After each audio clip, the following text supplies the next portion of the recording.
Olá, amigos queridos! Espero que todos estejam bem com a graça de Deus, nosso Pai.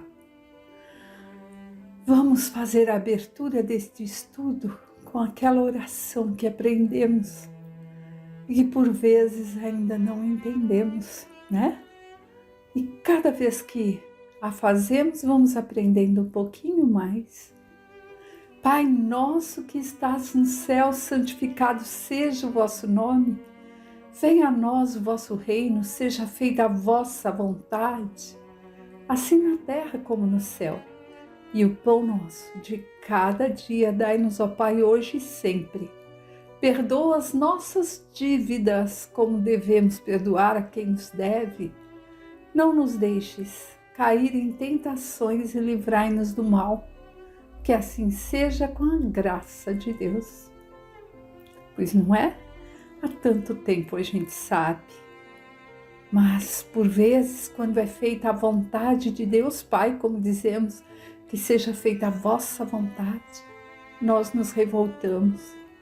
Perdoai da mesma forma que eu perdoe o outro. Quantas vezes isso ainda precisamos aprender, né? Bem, mas vamos lá, estudar sempre, porque cada vez que estudamos vamos aprendendo um pouquinho mais. Hoje vamos iniciar o estudo do capítulo 19 do Evangelho segundo o Espiritismo. A fé transporta montanhas. Aí nós veremos nesse capítulo o poder da fé, a fé religiosa, condição da fé inabalável, parábola da figueira que secou e instruções dos Espíritos.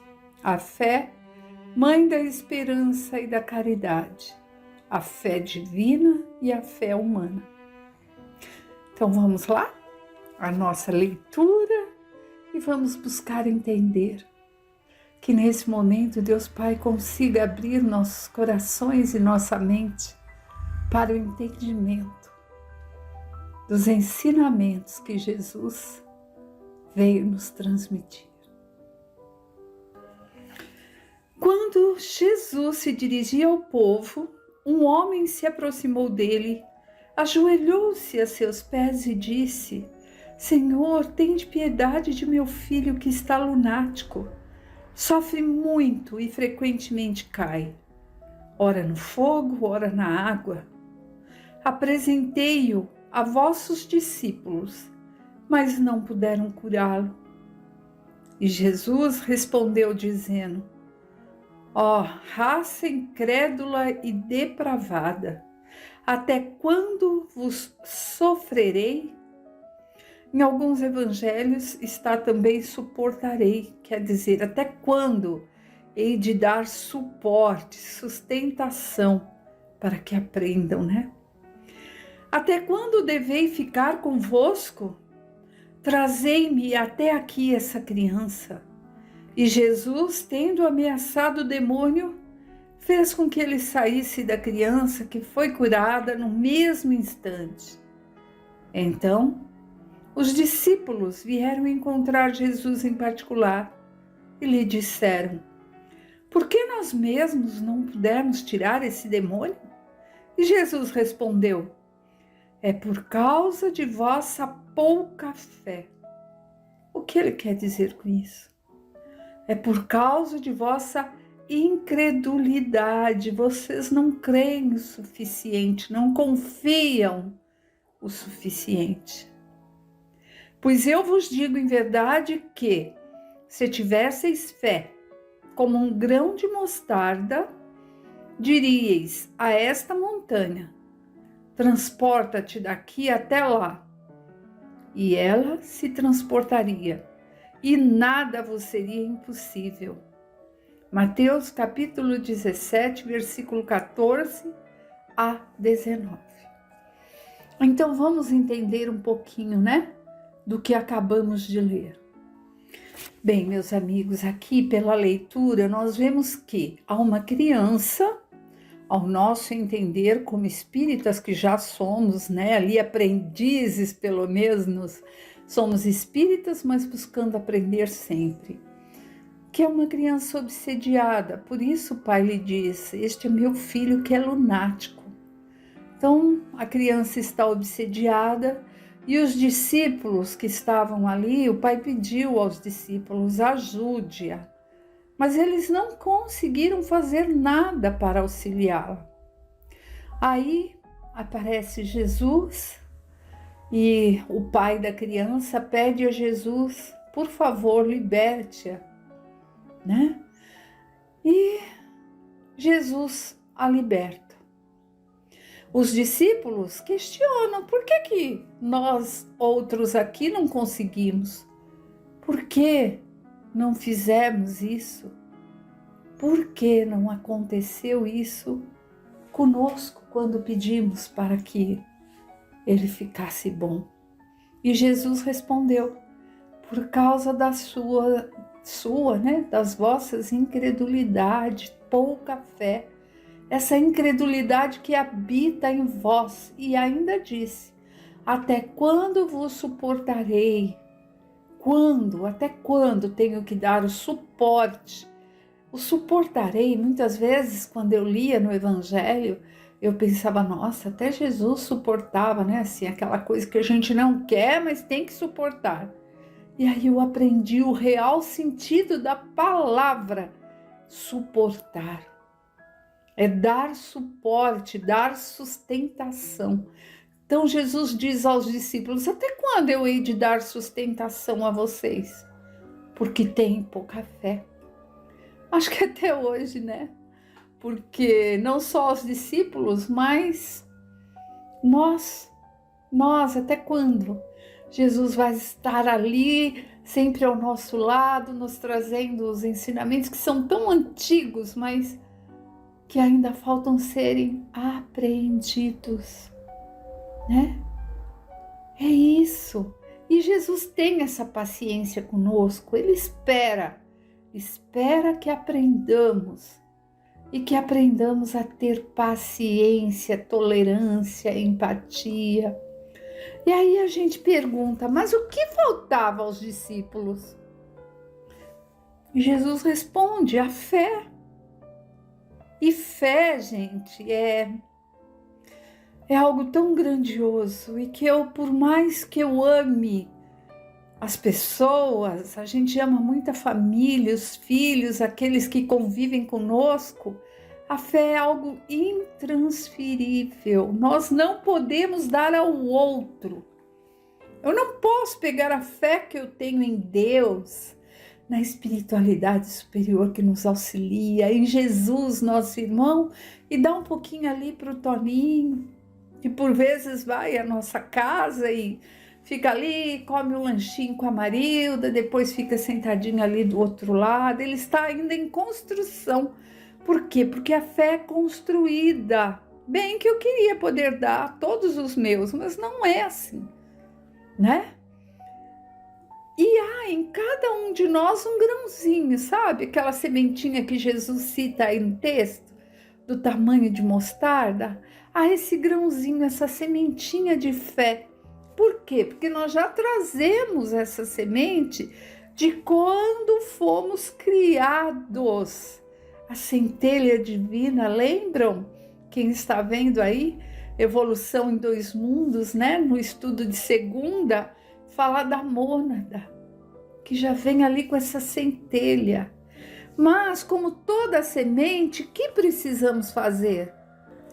Precisamos cuidar, alimentá-la, deixar desenvolver-se. E por isso é necessário o quê? O esforço. Esforço. Fé não é crença, é diferente. Não é dogma. Não é aquilo, eu sei. Não é assim. É confiança. É confiança. Muitos dizem ter fé, mas é aquela fezinha vacilante. Eu sei que é assim. Mas eu confio em Deus, tenho certeza. Eu sou assim uma pessoa cheia de fé. Mas na hora que está tudo bem, Agora, quando aparece um obstáculo, ai, ai, ai, Silvia, Silvia. Aí a Silvia resmunga, reclama, não vai querer perdoar como gostaria de ser perdoada por Deus Pai. Não é isso? Então, nós aprendemos isso e a fé precisa ser raciocinada, porque se raciocinarmos, poderemos dizer sim, eu sei. E por quê? Porque eu busco conhecimento, eu estudo, eu aprendo e eu me transformo. Porque saber os ensinamentos e não promover a mudança em mim, continuar sendo a Silvia que sempre fui, continuar resmungando ali por qualquer coisa, continuar criticando, continuar servindo mais a Mamon do que a Deus, né? Como diz o capítulo anterior. Então, gente, é a transformação. E nós só conseguiremos provar a nossa fé através das nossas atitudes. E aí, olha quantas coisas podemos ver nesse trechinho. Algumas até se incluem no próximo.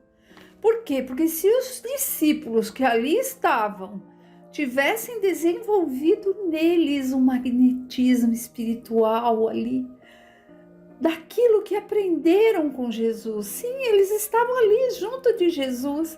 Eles conseguiriam expulsar aqueles obsessores, mas eles tinham uma fé vacilante.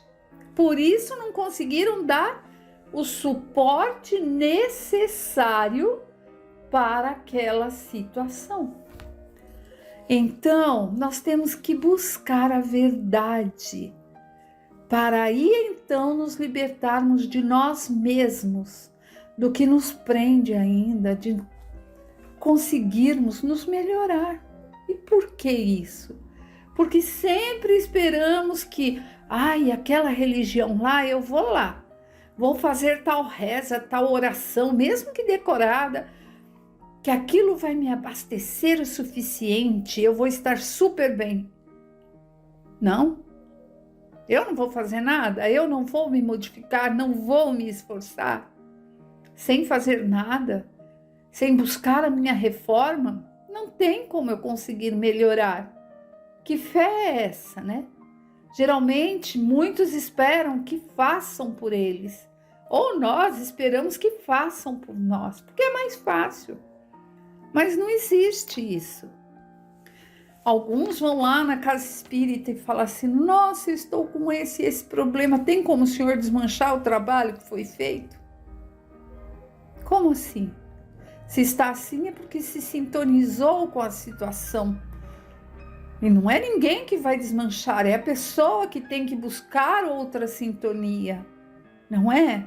Então nós temos que ter esforço, nos esforçarmos. A fé precisa ser exercitada todos os dias, onde quer que estejamos. E precisa também ser raciocinada, saber o porquê. Por que tem fé? Ter fé, porque alguém me mandou, porque eu sou obrigada a ir em tal igreja, em tal templo, em tal casa espírita. Não é fé. Aí já volta lá para aquele comecinho e aquelas religiões, não sei nem se é esse o nome exato, mas de fanatismo, né? Se nós formos pensar, lá na época das cruzadas, os cristãos saíam matando em nome de Jesus. Se eles tivessem raciocinado, não seria assim. Por quê? Porque Jesus nunca ensinou ninguém a matar, e sim a amar. Amar ao próximo e até aos inimigos. Então, nós vemos que era uma fé cega, sem raciocinar, só fazendo o que os que estavam no poder mandassem. Aí virava fanatismo e derramou-se tanto sangue em nome de Deus, não é? Mas vamos para a leitura? É certo que a confiança do homem em suas forças, em suas próprias forças, o torna capaz de realizar coisas materiais que não se podem fazer quando se duvida de si mesmo. Mas aqui É unicamente no sentido moral que é preciso entender estas palavras. As montanhas que a fé transporta são as dificuldades, as resistências, a má vontade que se encontram entre os homens, mesmo quando se trata das melhores coisas. Então, meus amigos, temos que ter coragem para aprender e praticar os ensinamentos de Cristo e desenvolver esta fé e irmos construindo essa fé. Os preconceitos rotineiros, o interesse material, o egoísmo, a cegueira do fanatismo, as paixões orgulhosas são também montanhas que barram o caminho de todo aquele que trabalha pelo progresso da humanidade. A fé robusta dá a perseverança, a energia e os recursos que fazem vencer os obstáculos, tanto nas pequenas quanto nas grandes coisas. Então, a fé tem ali a sua aplicação, né?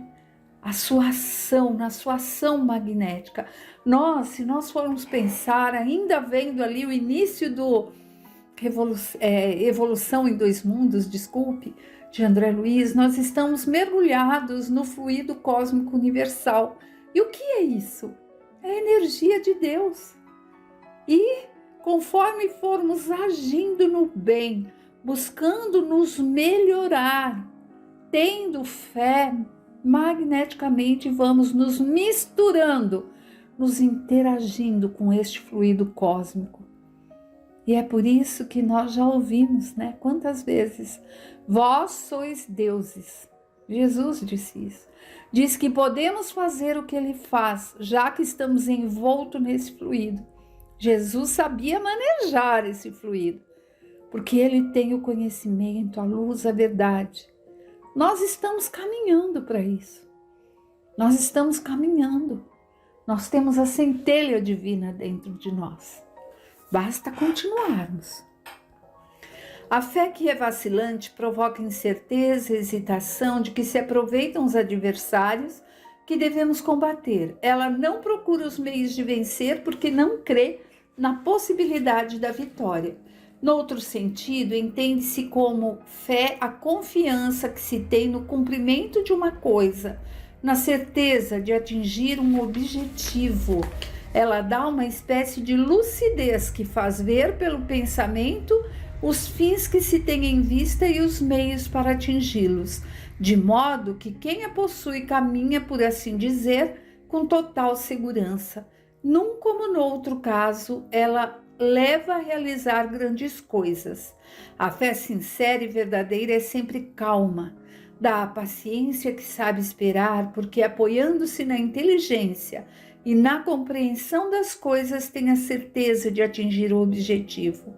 A fé vacilante sente sua própria fraqueza. Quando é estimulada pelo interesse, torna-se enfurecida e acredita que, aliando-se à violência, obterá a força que não tem. A calma na luta é sempre sinal de força e confiança. A violência, ao contrário, é prova de fraqueza e dúvida de si mesmo. É preciso não confundir a fé com presunção. A verdadeira fé se alia à humildade. Aquele que a possui confia mais em Deus do que em si mesmo. Sabe que simples instrumento da vontade de Deus nada pode sem ele, e é por isso que os bons espíritos os ajudam. A presunção é mais orgulho que fé, e o orgulho é sempre castigado cedo ou tarde, pela decepção e fracassos que são impostos. O poder da fé é demonstrado direta e especialmente no magnetismo. Por ele o homem age sobre o fluido, o agente universal, modifica-lhe as qualidades que lhe dá impulsão, por assim dizer, irresistível.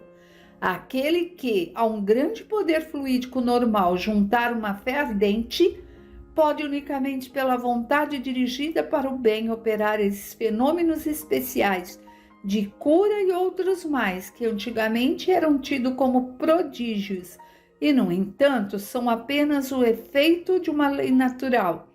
Este é o motivo pelo qual Jesus disse aos seus apóstolos: Se não o curastes, é porque não tinhas fé.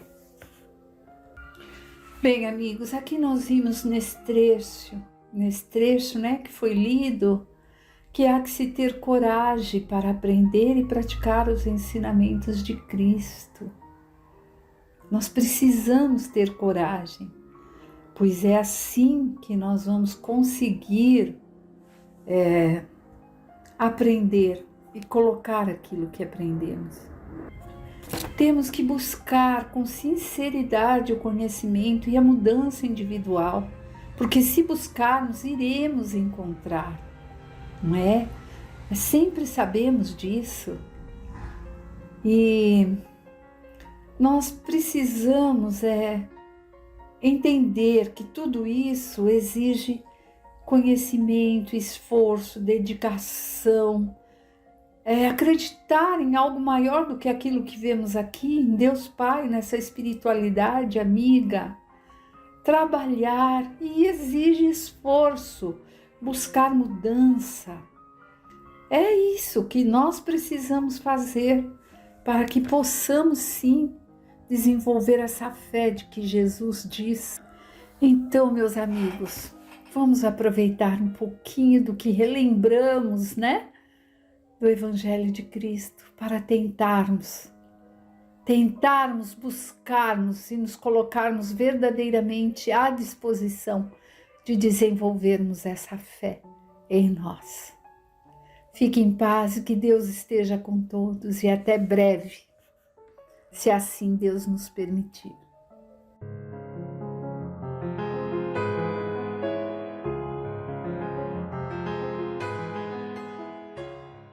É com muita gratidão a Deus, nosso Pai, e a Jesus, o nosso Mestre, que hoje retornamos ao estudo do Livro dos Espíritos por Allan Kardec. Nós estamos no livro 2º, capítulo 1, dos Espíritos, e no item 4, Perispírito.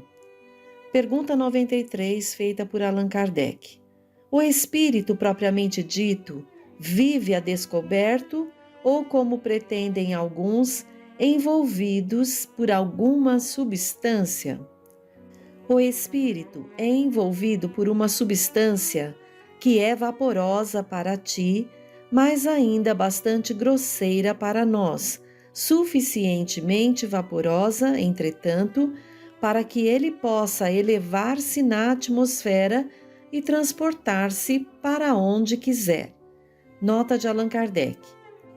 Como a semente de um fruto é envolvida pelo perisperma, o espírito propriamente dito é revestido de um envoltório que, por comparação, se pode chamar perispírito. 94. De onde tira o espírito o seu envoltório semimaterial? Do fluido universal de cada globo. É por isso que ele não é o mesmo em todos os mundos. Passando de um mundo para o outro, o espírito muda de envoltório como mudais de roupa. 94a. Dessa maneira, quando os espíritos de mundos superiores vêm até nós, tomam um perispírito mais grosseiro? É necessário que eles se revistam da nossa matéria, como já dissemos. 95. O envoltório semimaterial do espírito tem formas determinadas e pode ser perceptível? Sim, uma forma ao arbítrio do espírito, e é assim que ele vos aparece algumas vezes, seja nos sonhos, seja no estado de vigília, podendo tomar uma forma visível e mesmo palpável. Olha que interessante. Então, para nós não pode ficar dúvida do que seja o perispírito.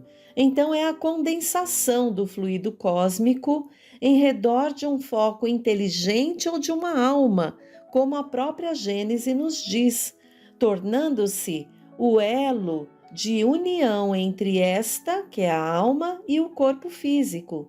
Essa união se estabelece molécula a molécula, desde o momento da concepção até o momento do desencarne, quando então se desliga do corpo, também molécula a molécula. Então, o perispírito é o corpo do espírito.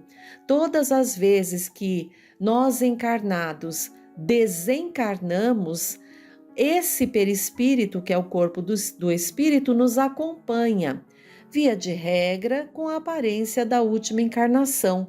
Mas, como foi explicado aqui, ao arbítrio do espírito pertence a aparência do perispírito. O espírito, tendo essa condição e inteligência para isso, ele pode dar forma a esse corpo, não é? Mesmo porque o perispírito, ele apresenta algumas propriedades como a expansibilidade, a elasticidade, a penetrabilidade, a permeabilidade, flexibilidade, tangibilidade, invisibilidade, são algumas propriedades de que tem e vai depender da condição do espírito, como será o seu corpo fluídico ou perispírito. Mais uma propriedade que o perispírito apresenta é a luminosidade desse perispírito, do corpo espiritual, porque reflete ali o grau de pureza do espírito. Então, quanto mais elevado o espírito, maior a luminosidade dele. Nós já aprendemos também que o perispírito traz todas as conquistas morais e intelectuais, guarda todas as marcas importantes das nossas ações com relação ao nosso próximo, com relação a nós mesmos, e isso vai interferir nas futuras constituições físicas, nas futuras reencarnações, nos corpos materiais que vamos estar experienciando, porque muitas vezes, ao cometer um ato difícil contra alguém, fica a marca no nosso perispírito. Na próxima encarnação, devido a esse registro, muitas vezes vamos estar reparando situações referentes à parte do corpo ali prejudicada. Por exemplo, se eu pego uma adaga e firo o meu irmão em qualquer região do corpo físico dele, que seja no braço, por exemplo, no meu braço perispiritual ficará uma marca ao qual vou ter que ressarcir. Deus é muito sábio em suas leis, né? A toda causa surge ali um efeito, a toda ação existe uma reação.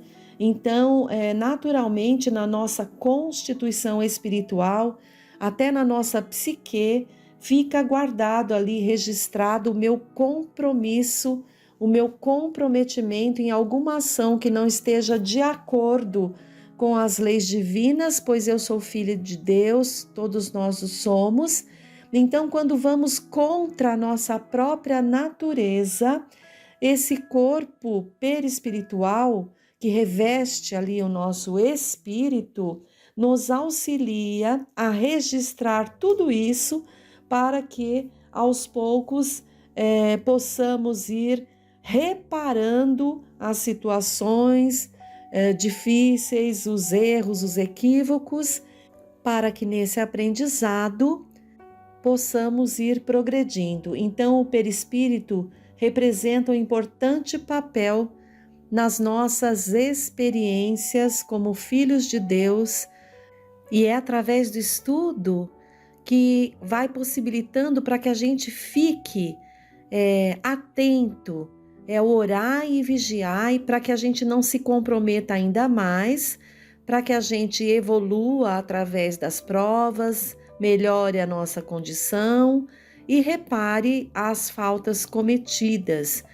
E assim haveremos de aproveitar melhor as nossas experiências. Vamos ao item 5. Diferentes ordens de espíritos. Kardec pergunta, 96. Os espíritos são iguais ou existe entre eles alguma hierarquia? São de diferentes ordens, segundo o grau de perfeição a que tenham chegado. 97. Há um número determinado de ordens ou de graus de perfeição entre os espíritos? É ilimitado o número dessas ordens, pois não há entre elas uma linha de demarcação traçada como barreira, de maneira que se podem multiplicar ou restringir as divisões à vontade. Não obstante, se considerarmos os caracteres gerais, poderemos reduzi-las a 3 ordens principais. Na primeira ordem, podemos colocar os que já chegaram à perfeição, os espíritos puros. Na segunda, estão os que chegaram no meio da escala. O desejo do bem é a sua preocupação.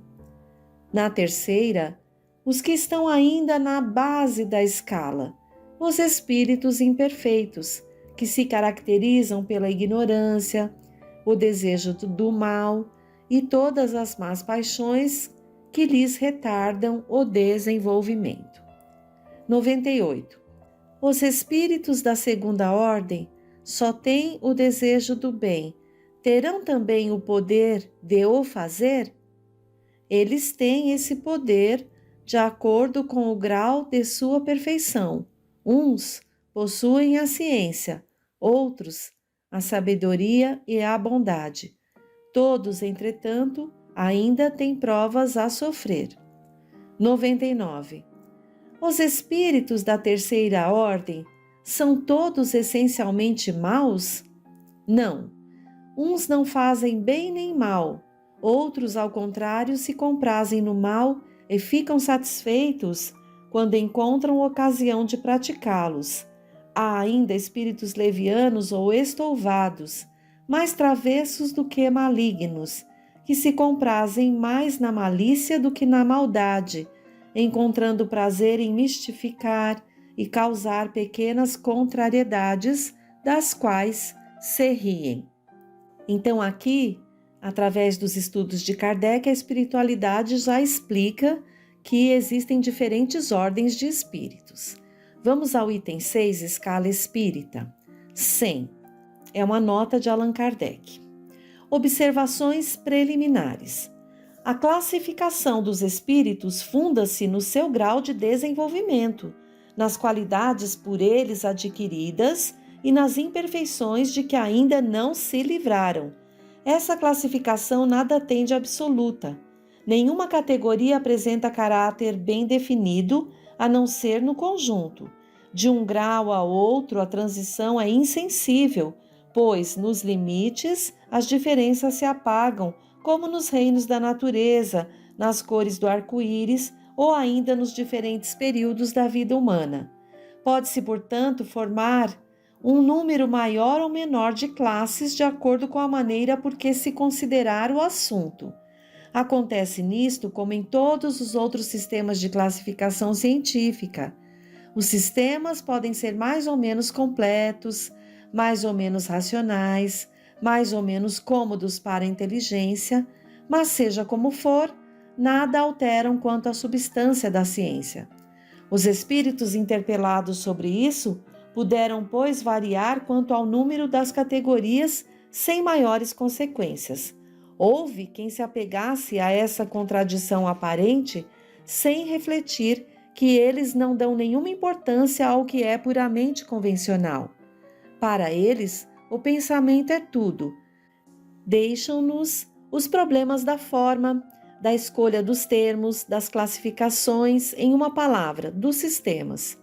Ajuntemos ainda essa consideração que jamais se deve perder de vista. Entre os espíritos, como entre os homens, há os que são muito ignorantes e nunca será demais estarmos prevenidos contra a tendência a crer que eles tudo sabem, por serem espíritos. Toda classificação exige método, análise e conhecimento aprofundado do assunto. Ora, no mundo dos espíritos, os que têm conhecimentos limitados são como os ignorantes deste mundo, incapazes de apreender um conjunto e formular um sistema. Eles não conhecem ou não compreendem, senão imperfeitamente, qualquer classificação. Para eles, todos os espíritos que lhes sejam superiores são da primeira ordem, pois não podem apreciar as suas diferenças de saber, de capacidade e de moralidade, como entre nós faria um homem rude em relação aos homens ilustrados. E aqueles mesmos que sejam incapazes podem variar nos detalhes segundo os seus pontos de vista, sobretudo quando uma visão nada tem de absoluto. Linneu, Jussieu, Tournefort tiveram cada qual o seu método, e a botânica não se alterou por isso. É que eles não inventaram nem plantas nem os seus caracteres, mas apenas observaram as analogias, segundo as quais formaram os grupos e as classes. Foi assim que procedemos. Nós também não inventamos os espíritos nem os seus caracteres. Vimos e observamos, julgamos pelas palavras e os seus atos e depois os classificamos pelas semelhanças, baseando-nos nos dados que eles forneceram.